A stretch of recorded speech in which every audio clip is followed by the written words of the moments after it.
నమస్తే, welcome to Bharati TV. నేను బాపయ్య.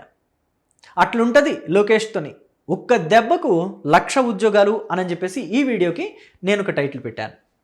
ఆంధ్రప్రదేశ్ విద్యా ఐటీ శాఖల మంత్రి నారా లోకేష్ ప్రస్తుతం నారా లోకేష్ గురించి ఎక్కువగా మాట్లాడుకుంటున్నారు. ఎందుకని అంటే ఒకప్పుడు అసలు రాజకీయాలకే పనికిరాడు, పప్పు అనే ముద్ర వేసి రాజకీయాల నుంచి తరిమేయాలని చెప్పి చూసింది వైఎస్ఆర్ కాంగ్రెస్ పార్టీ.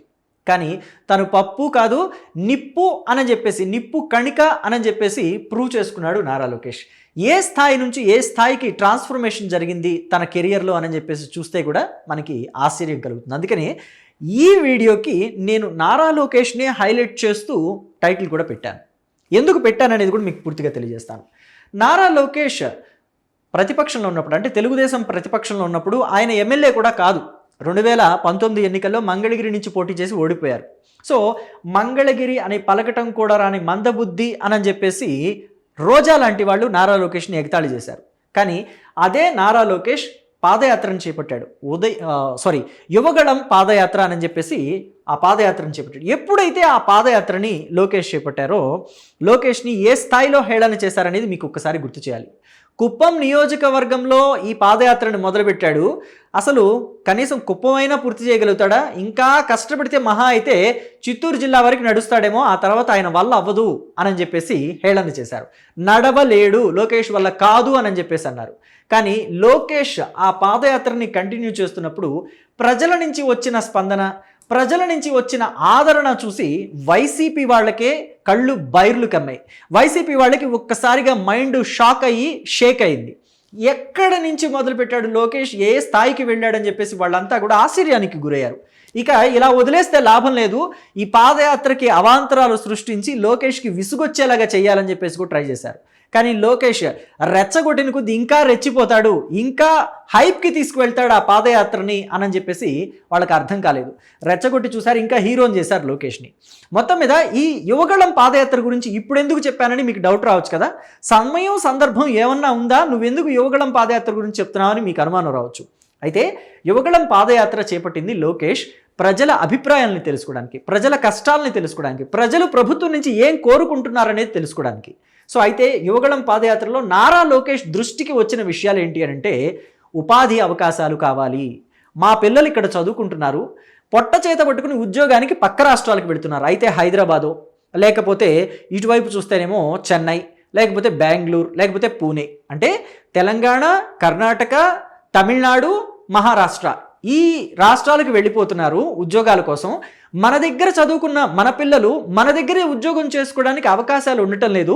వైసీపీ హయాంలో ఒక్కటి కూడా భారీ సంస్థ, భారీ పెట్టుబడి ఏది రాలేదు అని చెప్పేసి వాళ్ళు వాపోయారు లోకేష్ దగ్గర. ఇక చదువుకునే విద్యార్థులైతే చెప్పక్కర్లేదు. లోకేష్ దగ్గర వాళ్ళు కూర్చున్న ప్రతిసారి, లోకేష్తో వాళ్ళు మాట్లాడిన ప్రతిసారి, అన్నా మన రాష్ట్రానికి పెద్ద కంపెనీలు ఏం రావా, మీరు వస్తే ఏం తీసుకొస్తారు, మీరు వస్తే ఏం చేస్తారని చెప్పేసి అడిగారు. సో ఈ మాటలని విన్న లోకేష్ ఒకే మాట చెప్పారు, మేము అధికారంలోకి వస్తే 20 లక్షల ఉద్యోగాలు, అవి ప్రభుత్వ ఉద్యోగాలు అవ్వనివ్వండి, ప్రైవేట్ ఉద్యోగాలు అవ్వనివ్వండి, మొత్తం కలిపి 20 లక్షల ఉద్యోగాలు తీసుకొస్తాము అని చెప్పేసి ఒక పెద్ద హామీ ఇచ్చారు. నిజంగా ఒక సాహసోపేతమైన ప్రామిస్ అనే చెప్పాలి, అది నార్మల్ ప్రామిస్ కూడా కాదు, ఒక డేరింగ్ ప్రామిస్ అని చెప్పాలి. అలాంటి ప్రామిస్ని లోకేష్ ప్రజలకు ఇచ్చాడు. మరి ఇచ్చిన దాన్ని నెరవేర్చుకోవాలి కదా. నెరవేర్చుకోవడానికి లోకేష్ నానా విధాలుగా, విధాలుగా ప్రయత్నాలు చేస్తున్నాడు. ప్రభుత్వంలోకి వచ్చిన దగ్గర నుంచి, కూటమి సర్కారు ప్రభుత్వంలోకి వచ్చిన దగ్గర నుంచి లోకేష్ ఎక్కడ అవకాశాలు ఉన్నాయా పెట్టుబడులు రావడానికి అని చెప్పేసి అన్వేషిస్తూనే ఉన్నారు. ఎక్కడ అవకాశం ఉంటే అక్కడికి వెళ్ళి వాలిపోతున్నారు. ఏ బిజినెస్ డెలిగేట్ మీటింగ్ ఉందంటే అక్కడికి వెళ్ళి వాలిపోతున్నారు. జూరిచ్ కావచ్చు, లేకపోతే మనం చెప్పుకుంటాం అప్పట్లో వైసీపీ వాళ్ళు వెళ్ళి చలిబుట్టిందని అన్నారు, స్నానాలు చేయడానికి కూడా కుదురుతుందా లేదా అన్నారు. సో అలాంటి ప్లేసెస్కి కూడా వెళ్ళి చాలా కష్టపడి మరి ఒప్పించి పెట్టుబడులను తీసుకొచ్చారు లోకేష్. ఎలాంటి పెట్టుబడులు తీసుకొచ్చారంటే ఇదిగోండి, గూగుల్ డేటా సెంటర్ లాంటి పెట్టుబడులను కూడా తీసుకొచ్చారు. గూగుల్ డేటా సెంటర్ లాంటి పెట్టుబడిని ఏ రాష్ట్రం వదులుకోవడానికి ఇష్టపడుతుంది? కానీ వైసీపీ వాళ్ళు కూడా గూగుల్ డేటా సెంటర్ది ఏముంది, అదొక గోడౌన్ లాంటిది, షెడ్ వేస్తారు, లోపలంతా కూడా డేటా ఉంటుంది, దానికి బయట ఒక కాపలా వ్యక్తిని పెడతారని చెప్పేసి హేళనగా మాట్లాడారు. కానీ ఈ గూగుల్ డేటా సెంటర్ రావటం వల్ల ఎన్ని అనుబంధ కంపెనీలు వస్తాయి అని చెప్పేసి మాటల్లో చెప్పలేం. ఇది ఎన్ని కోట్ల పెట్టుబడి, ఎన్ని లక్షల కోట్ల పెట్టుబడి అనేది కూడా వివరించి ఆల్రెడీ నేను కొన్ని వీడియోస్ చేశాను. సో అయితే ఇక్కడ మీకు ఒక విషయం చెప్పాలి, ఇది కేవలం గూగుల్ విషయమే కాదు, ఆర్సెల్ఆర్మిట్టల్, టీసీఎస్, కాగ్నిజెంట్ వంటి పెద్ద పెద్ద బడా కంపెనీల్ని కూడా విశాఖకి తీసుకొచ్చారు లోకేష్. అలాగే వీటి అనుబంధంగా ఈ టీసీఎస్, కాగ్నిజెంట్కి అనుబంధంగా ఎన్ని కంపెనీస్ భవిష్యత్తులో వస్తాయి అనేది కూడా ప్రత్యేకంగా చెప్పాల్సిన అవసరం లేదు. గతంలో చూసుకుంటే చంద్రబాబు నాయుడు కూడా ఇలాగే హైదరాబాద్కి ఆయన ఉమ్మడి ఆంధ్రప్రదేశ్ ముఖ్యమంత్రిగా ఉన్నప్పుడు మైక్రోసాఫ్ట్ అనే కంపెనీని తీసుకొచ్చారు. ఆ కంపెనీ రావటం వల్ల తరువాత ఎన్ని కంపెనీలు వచ్చాయి, హైదరాబాద్ సెల్ఫ్ డెవలపింగ్ సిటీగా ఎలా ఎదిగింది అన్నది కూడా మనమంతా చూసాం. సైబర్ టవర్స్ అనే కట్టిన ఏరియాలో సైబరాబాద్ అనేది ఎలా డెవలప్ అయింది, అసలు సైబర్ టవర్స్ని ప్రభుత్వమే నిర్మించివ్వడం ఏంటి, నాన్సెన్స్. ప్రభుత్వం ప్రజల సొమ్ముతోటి భవనాల్ని నిర్మించి ప్రైవేట్ కంపెనీలకు ఇస్తుందా, ఇది ఎక్కడ స్టూపిడిటీ అని చెప్పేసి అప్పట్లో చంద్రబాబునంతా కూడా విమర్శించారు. కానీ అదే ఈరోజు హైదరాబాద్ని ఎలా నిలబెట్టిందో మనం చూస్తున్నాం. అందుకే అమరావతిలో కూడా క్వాంటమ్ వ్యాలీని నిర్మించి ఇవ్వబోతున్నారు చంద్రబాబు. సో దానికి ఎన్ని అవాంతరాలు సృష్టించాలని చెప్పేసి ప్రతిపక్షాలు ప్రయత్నిస్తున్నాయి కూడా మనం చూసాం. కోర్టుల్లో కేసులు వేస్తున్నారా, అడ్డంకులు సృష్టించాలని చూస్తున్నారా, ఇంకా ఇవన్నీ కూడా చెప్పుకుంటూ పోతే ఈ వీడియోకి సరిపోదు. So coming to the point, Lokesh ఎలాంటి పెట్టుబడులు తీసుకొచ్చారు, ఇప్పుడు 1,00,000 ఉద్యోగాలు ఎలా రాబోతున్నాయి అంటే టైటిల్లో చెప్పాను కదా నేను, అట్లుంటుంది లోకేష్ తోటి ఒక్క దెబ్బకి 1,00,000 ఉద్యోగాలు అని చెప్పేసి దాని గురించి మాట్లాడుకుందాం. ఏపీ పారిశ్రామిక అభివృద్ధిలో కీలక ముందడుగు పడింది. ఆర్సెల్ఆర్మిట్టల్ నిప్పన్ స్టీల్ ఇండియా స్టీల్ ప్లాంట్కు కేంద్ర మంత్రులతో కలిసి సీఎం చంద్రబాబు శంకుస్థాపన చేయనున్నారు.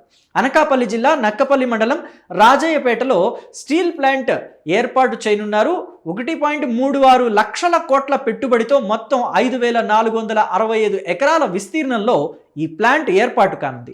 ఏడాదికి 17.8 మిలియన్ మెట్రిక్ టన్నుల ఉక్కు ఉత్పత్తి సామర్థ్యంతో ఏర్పాటు కానున్న ఈ కంపెనీతో ప్రత్యక్షంగా పరోక్షంగా 1,00,000 మందికి ఉద్యోగ ఉపాధి అవకాశాలు రానున్నాయి.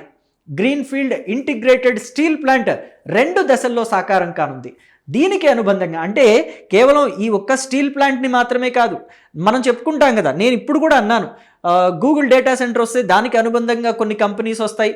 అలాగే కాగ్నిజెంట్, ఇతర కంపెనీలు రావటం వల్ల ఇంకా కొన్ని కంపెనీలు వస్తాయి. అలాగే ఈ స్టీల్ ప్లాంట్ రావడం వల్ల దీనికి అనుబంధంగా 11,198 కోట్లతోటి క్యాపిటివ్ పోర్టుని నిర్మించనున్నారు. ఈ పోర్ట్ రావటం వల్ల ఎంతమందికి ఉద్యోగాలు వస్తాయి, దీంతో 6,000 మందికి ఉపాధి లభిస్తుందని అంచనా వేస్తున్నారు.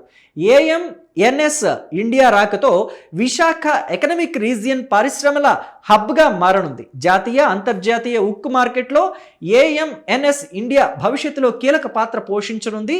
స్టీల్ ప్లాంట్ను NH16తో కలిపి శరవేగంగా 4 లేన్ రహదారి విస్తరణ పనులు కూడా జరుగుతున్నాయి. అంటే మనం అనుకున్నాం కదా, మీకు మౌలిక వసతులు కల్పించడానికి కూడా మేము రెడీగా ఉన్నామని చెప్పేసి కొన్ని సందర్భాల్లో లోకేష్ పరిశ్రమల వాళ్ళతోటి చెప్తూ ఉంటారు. అంటే కర్ణాటకలో ఇబ్బంది పడుతున్న పరిశ్రమల వాళ్ళని కూడా మీరు ఇక్కడికి రండి, మీరు వస్తాను అని అంటే మేము మౌలిక వసతులు కూడా కల్పిస్తాము, మా వాళ్ళకు ఉద్యోగాలు రావాలి, అదే మాకు మెయిన్ టార్గెట్ అని చెప్పేసి ఆయన చెప్పడం. కర్ణాటక మంత్రులు కూడా అంటే ఐటీ శాఖ మంత్రులు, పరిశ్రమల శాఖ మంత్రులు కూడా లోకేష్ని తూర్పారబట్టడం, అంటే ఒక రకంగా చెప్పాలంటే కారాలు మిరియాలు నూరారు. అక్కడేమో వసతులు లేక వాళ్ళు వెళ్ళిపోతా ఉంటే మనం రమ్మనన్నందుకు తప్పైపోయింది, లోకేష్ తప్పైపోయింది. సో అదంతా పక్కన పెడితే ఇక్కడ మౌలిక వసతులు కల్పిస్తాము అని చెప్పేసి ఎందుకు చెప్తారంటే, ఇదిగోండి పరిశ్రమలు రావడానికి ముందడుగు అదే. రోడ్లు, భవనాలు ఇవేం లేకుండా పరిశ్రమలు ఎలా వస్తాయి? సో వాళ్ళు భవనాలు నిర్మించుకోవడానికి మనం ల్యాండ్ అయినా ఇవ్వాలి కదా. ఆ ల్యాండ్ ఇస్తామంటే కూడా లోకేష్ కంపెనీలకి ల్యాండ్స్ అమ్ముకుంటున్నారు, షెల్ కంపెనీలు పెట్టి ల్యాండ్స్ ఇస్తున్నారు. వాటి ద్వారా లోకేష్కే లాభం వచ్చి చేకూరుతుంది అని చెప్పేసి కొంతమంది లోకేష్ మీద విమర్శలు కూడా చేస్తున్నారు. సో ఒకవేళ లోకేష్ అలా చేస్తే ఎందుకు ఇప్పటికీ కూడా ఇలాగే ఉంటారు? కొన్ని లక్షల కోట్లకి అధిపతి అవుతారు కదా. నార్మల్గా ఎందుకు ఉంటారు? కొన్ని లక్షల కోట్లకి అధిపతి అవుతారు. సో మొత్తం మీద చూసుకుంటే ప్రస్తుతానికైతే లోకేష్ తీసుకొస్తున్న ఈ పరిశ్రమల వల్ల రాష్ట్రంలో యువతకి మరిన్ని ఉద్యోగ ఉపాధి అవకాశాలు కలగబోతున్నాయి అని చెప్పడంలో ఎటువంటి సందేహం లేదు. మరి మీరేమంటారో మీ అభిప్రాయాన్ని కమెంట్ బాక్స్లో తెలియచేయండి.